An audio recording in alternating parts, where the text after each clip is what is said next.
Senang sekali bisa berbagi pengetahuan dengan teman-teman semua ya. Itu artinya Tuhan tidak sia-sia dalam memberikan karunia umur terhadap saya. Karena saya selalu berusaha untuk mencari kemanfaatan. Di mana seluruh aktivitas saya, harapan saya ini akan dapat membawa dampak yang baik untuk kemanfaatan semesta alam.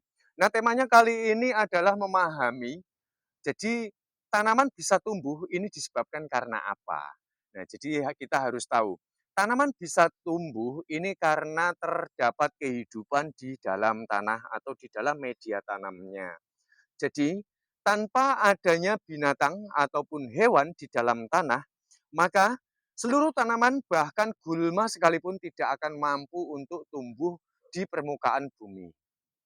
Mengingat dari pentingnya hal tersebut, nah ketika kita dapati media tanam ya tidak lagi ditanami atau selesai masa panen, sebaiknya kita tetap selalu menjaga tingkat kelembapan karena keberadaan dari hewan-hewan atau mikroorganisme, bakteri, ya, patogen semuanya yang berada di dalam tanah ini nanti dapat mengakibatkan kesuburan untuk penanaman berikutnya. Nah, mereka membutuhkan sebuah cairan, teman-teman. Jadi mereka membutuhkan mineral ya untuk mempertahankan keberlangsungan hidupnya. Terlebih kalau habis masa panen selesai ya terutama untuk sayur-mayur ya yang difokuskan untuk daun bisa kangkung ataupun bisa sawi ya. Ini biasanya akan dilakukan sebuah pencabutan, bahkan tidak sedikit tanah yang kemudian menjadi gundul. Nah, tanah yang gundul ini jangan dibiarkan terlalu lama dia dalam posisi yang sangat kering. Nah, ketika kita dapati nanti ada gulma-gulma atau kita lihat ada daun-daun kering, biarkan saja supaya nanti terjadinya penguapan tidak terlalu berlebih dengan keberadaan mikroorganisme dan seluruh bakteri yang berada di dalamnya nanti tidak akan banyak yang kabur atau tidak akan banyak yang melemah, bahkan tidak banyak yang mati. Jadi sekarang kita harus tahu, walaupun tidak ada tanamannya, kita harus tetap selalu menjaga tingkat kelembapan. Jadi, penyiraman ini tidak hanya dibutuhkan bagi tanaman kita, tapi seluruh mikroorganisme dan bakteri baik yang lainnya ini membutuhkan cairan tersebut. Jadi kalau ingin sukses bercocok tanam, sebaiknya saya anjurkan kita tetap selalu menjaga tingkat kelembapan. Ketika kita dapati tanahnya sudah memadat ya, sudah mudah sekali untuk mengering, maka kita harus, sering banget untuk nyiramin ya, secukupnya saja. Dan sangat perlu untuk diketahui bahwa munculnya tumbuhan ini disebabkan karena unsur hara. Jadi unsur hara tersebut ini dapat tercipta ini karena ada kotoran dari mikroorganismenya. Dan, maka tidak sedikit para petani banyak yang memancing seperti memberikan pupuk kotoran ternak ya teman-teman ya. Jadi kotoran mikroorganisme dan kotoran ternak ini memiliki peranan yang sama. Hanya mungkin kandungan dari nitrogen dan fosfor serta kaliumnya ini berbeda. Nah, dengan pemberian kotoran ternak dan kita secara tidak langsung ini sudah memberikan kehidupan bagi mikroorganisme, binatang pengerat maupun pengurai tanah, sehingga nanti, akan tercipta unsur hara. Nah, dikala mereka dapat berkembang biak di dalamnya, mau tidak mau unsur hara akan tercipta. Nah, teman-teman, supaya dalam pemberian atau pembuatan pupuk kompos dengan menggunakan kotoran ternak, ini supaya lebih cepat maka lakukan sebuah penyiraman sebelum dilakukan masa penanaman ya teman-teman. Jadi biarkan mereka lerai dulu, mereka beradaptasi, dengan lingkungan yang barunya. Karena ketika kita mengambil kotoran ternak ya, entah ayam, entah kambing, entah sapi, itu di dalamnya terdapat sedikit banyaknya ada mikroorganismenya. Jadi ketika perubahan tanah mengalami struktur bentuk yang berubah, maka mikroorganismenya ini masih mengalami stres. Nah, dengan keadaan yang stres seperti itu, maka yang harus kita lakukan adalah mendiamkan, mencampurkannya terlebih dahulu, kemudian didiamkan dan jangan lupa lakukan penyiraman supaya nanti dapat menyelamatkan dan mengobati tingkat stres yang terjadi. Nah, dengan melakukan penyiraman maka akan segera nanti produktivitas untuk pengeratan, pengurai, dan kemudian mereka akan dapat berkembang biak. Dan mikroorganisme ini bisa membelah dirinya dalam kurun waktu tertentu bergantung dengan jenisnya ya teman-teman.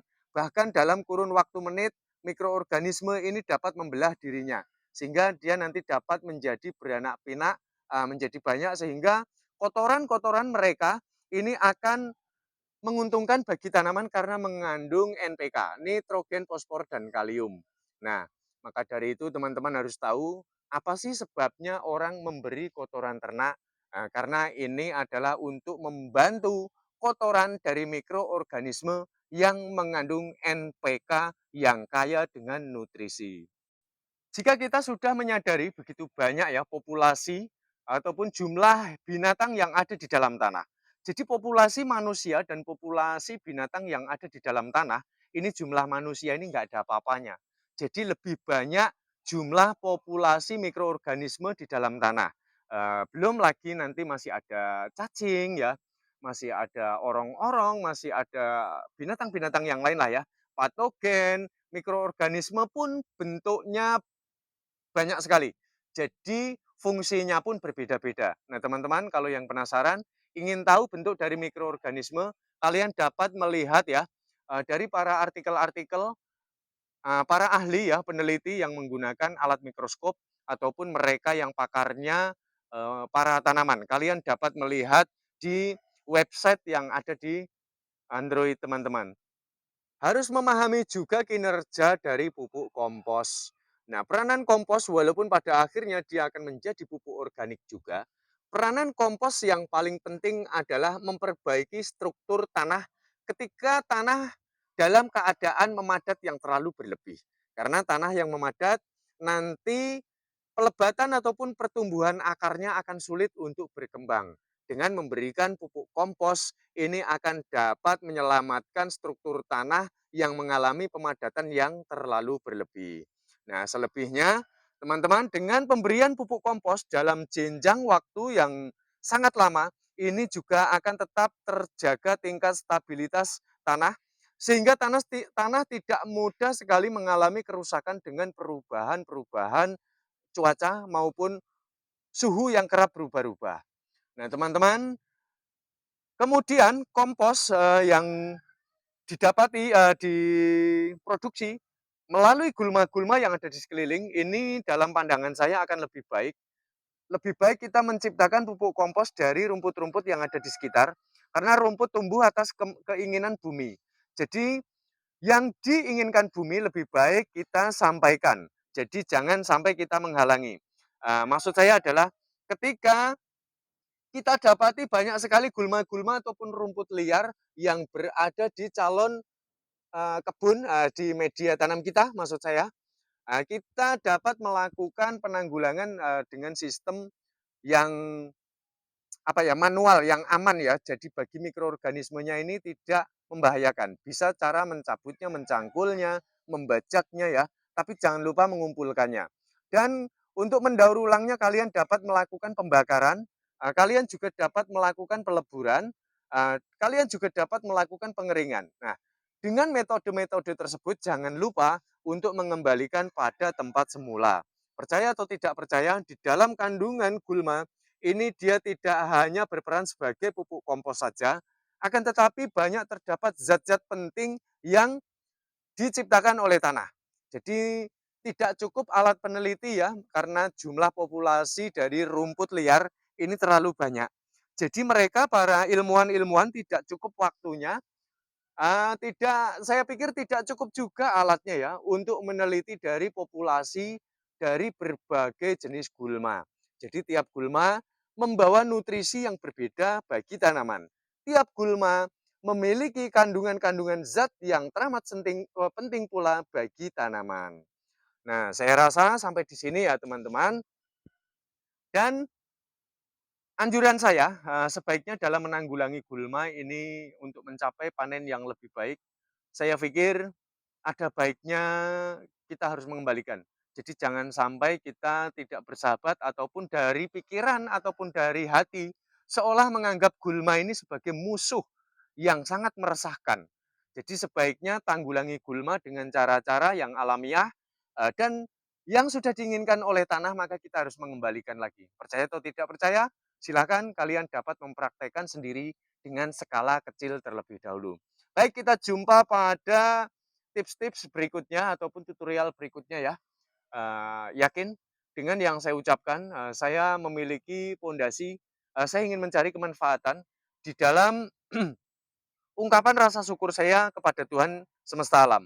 Jadi dengan cara saya, dengan bahasa saya mencoba untuk yang terbaik untuk bagi segenap, para penonton maupun pendengar video ini. Baik, kita jumpa pada tutorial dan, pertemuan berikutnya. Salam cinta tanaman organik, cintai semesta raya dengan cara menjaga dan melestarikannya.